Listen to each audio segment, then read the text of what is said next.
One more time. Guitar tips, guitar tips, just the tips, just for you.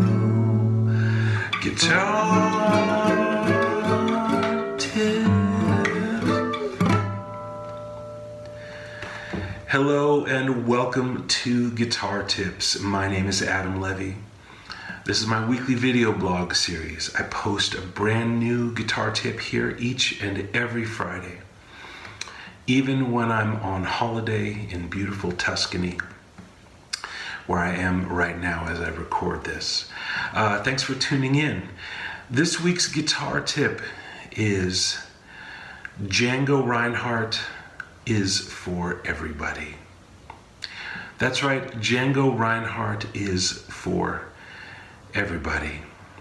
Now, if you're already a Django Reinhardt fan or what have you, this may not be news to you, but the reason that I wanted to make a guitar tip about this is that in my experience as a player and as a teacher, is that Django Reinhardt tends to be viewed as a very niche sort of, well, I should say his style and gypsy jazz. Gypsy jazz is the style most often associated with Django Reinhardt, who was, if not the inventor, certainly the king of the style. Anyway, I'm not here to give a whole history lesson about it, but I just want to say that that style tends to be viewed as a very niche thing. People either don't know anything about Django, or maybe know just, one or two little factoids. Oh, he only had 2 fingers or whatever. But it's either somewhere off in the margins, or else it's your whole trip. You get a Selmer guitar or a Selmer style guitar. You play with a super duper heavy guitar pick. You learn all the Django songs. Maybe you play with a silk scarf tied around your neck and learn to speak fluent French. I don't know, but you get the point. And unfortunately, at least in my experience, there doesn't seem to be a lot of middle ground. People are either all in or all out. And I have been a dabbler of Django's music since I was a teenager. I remember reading about him in Guitar Player magazine. Not so much about him directly, but just about people who he had influenced. I remember B.B. King saying that he was a fan of Django. Willie Nelson, lots of other people mentioned him as an influence. There wasn't a lot of actual, I don't remember there being many actual articles about Django in Guitar Player when I was a kid. Maybe there were, but mostly he was mentioned as an influence. And then because of that, I would search out whatever I could. I'd find, a track or two on some jazz guitar compilation. Eventually I was able to find a whole LP of Django's recordings, which were all from a particular era, and then later on more became available, and I got more into it. I wasn't so much into transcribing things note for note, but just absorbing what I could. And then in the mid-late 90s, I was living in San Francisco for a little while, and I got to play with a really great band called the Hot Club of San Francisco, led by a guitar player named Paul Pazzo Melling. And he's a really tremendous guitar player, really devoted to the Django style. And in that band, I mostly just played rhythm because that was the tradition. In Django's band, there was just one lead guitar player and 1 or 2 rhythm guitar players, quite often 2. And anyway, I just had as one of the rhythm guitar players, I had a front row seat to Paul Maling's playing, and got to learn a lot about the Django style. And I went on to produce a record for them. Actually, I produced a record called Postcards from Gypsy Land, which you can check out if you like. Anyway, I wanted to mention a few things that I picked up from Django that you might want to pick up and bring into your own playing. You don't have to go full Django to get a lot of benefits from his style. So I just want to mention a few things that I picked up. One is that the guitar really can sing and talk and laugh and cry.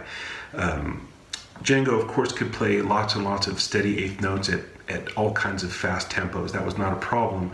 But at any tempo, slow, medium, fast, or anywhere in between, the guitar wasn't just about digga digga digga digga digga digga dig or digga digga digga digga digga. You know, he could play triplets a lot, but he would get a phrase going really quickly and then suddenly step off into some other kind of little slow thing, or just one note with a great vibrato or some little decorative flourish. And it had a way of always holding, I don't know about your attention, but it always holds my attention. It's never boring because it's always kind of, it would always keep me at the edge of my seat by being unpredictable. So that's one thing, and I try to do the same thing with my own phrasing. I tend to play a lot slower than Django most of the time, but I try to have it be conversational and not too repetitive or predictable. That's one thing. Another thing I got from Django is just a lot, he used a lot of diminished chords and augmented chords and minor sixth chords. And I think to some extent that's just because of the era in which he was recording, which was the late 30s and 40s. Those were predominant harmonies in that era of music, so it's not surprising he'd use those. Also, he had, as you may know and as I mentioned earlier, he really only had good use of these two fingers on his fingering hand. These other two had been damaged in a fire. Apparently he could use them for playing octaves or some chordal stuff, but he couldn't really do a whole lot with these two fingers. So when you listen to Django, keep in mind that most of what he's doing is with these two fingers. So of course a minor sixth chord is pretty easy to get with just two fingers, and this kind of chord I guess he could get, because I hear that sound sometimes in his music.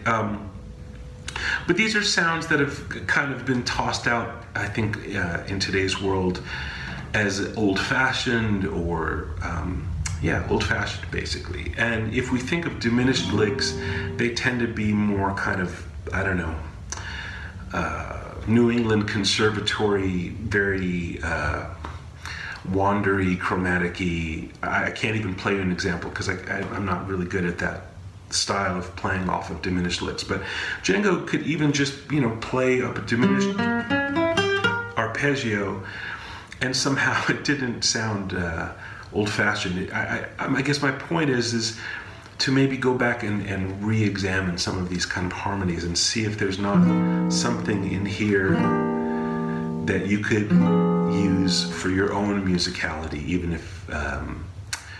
if those sounds aren't in fashion in today's jazz. Another thing about Django that I love is, necessity was the mother of invention. With just these two fingers and a slight use of these other fingers, he was able to create a whole style. As far as I know, he wasn't sitting around moping about, wishing about his other two fingers would work better. He just played and played and played and played. And it's so easy, I think, for any of us to wish for things that we don't have instead of just going forward with what we do have. So even in his musical resources, he wouldn't have had YouTube or the internet of any kind, and I would guess that he had a very small record collection, which probably included a Duke Ellington record or two, and maybe something by Eddie Lang or Joe Venuti, Louis Armstrong, those kind of players of the era. But he didn't have the advantage that we have in today's world, where he could take a survey of all recorded music of all time. He just had what he had. He learned what he could from it, and he made it his own. So again, that has to do with, not worrying or about what you don't have, but just taking what you do have and really getting the most out of it and going forward. On a related note, with just these two fingers, I've definitely taken to doing one finger bends.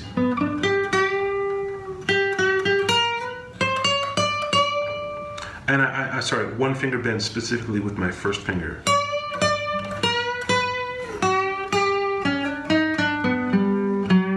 Sometimes with the second finger.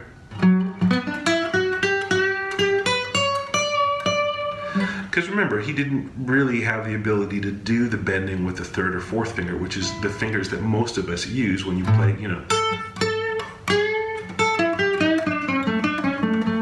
Those licks, for one thing, hadn't been invented in his time. And for another thing, he just couldn't have played them anyway. Maybe he would have found another way to play them. So, I just, even in a blues context,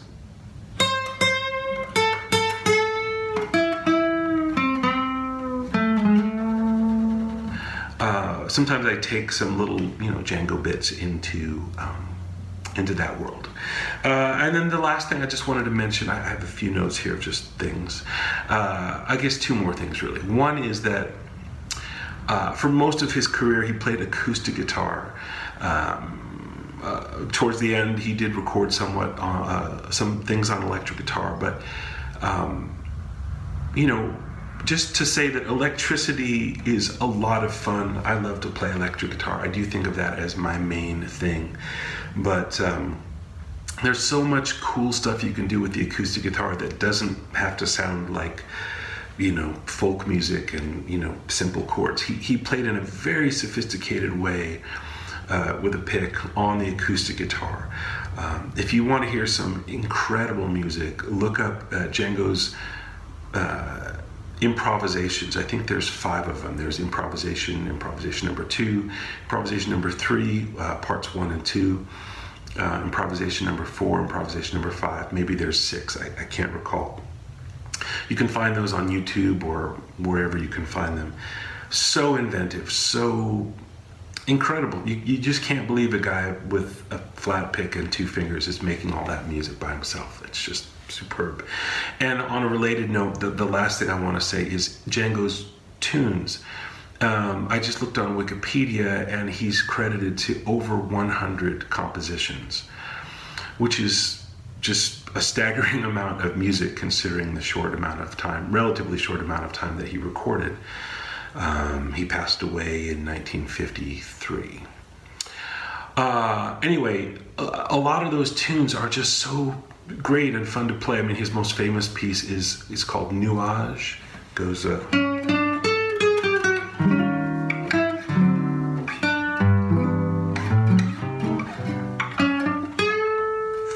little bend.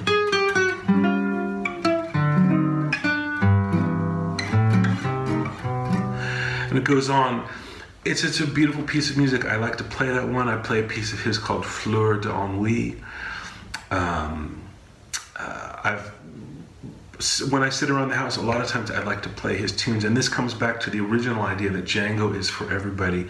His tunes aren't necessary. You don't have to be played as if it's 1939 or 41 or whatever year you're thinking about. You don't have to play them in a gypsy jazz style. You can bring them into your style and do. The point is, these tunes are so strong and so rich, melodically rich, harmonically rich, and just full of great ideas that you could, if you learn nothing else from Django, you could just learn half a dozen of his tunes and play them in whatever style you like. And that's really the entire point of this long-winded rant is that don't think of Django as something for other people, something for people who are super traditional and go to these festivals and wear period clothes and play, special kinds of guitars, whatever. Django is for everybody. Django Reinhardt is for everybody. If you haven't checked him out, I hope that you will. It's a deep well of music and invention that you could drink as little or as much from. as you like, and I hope that you will.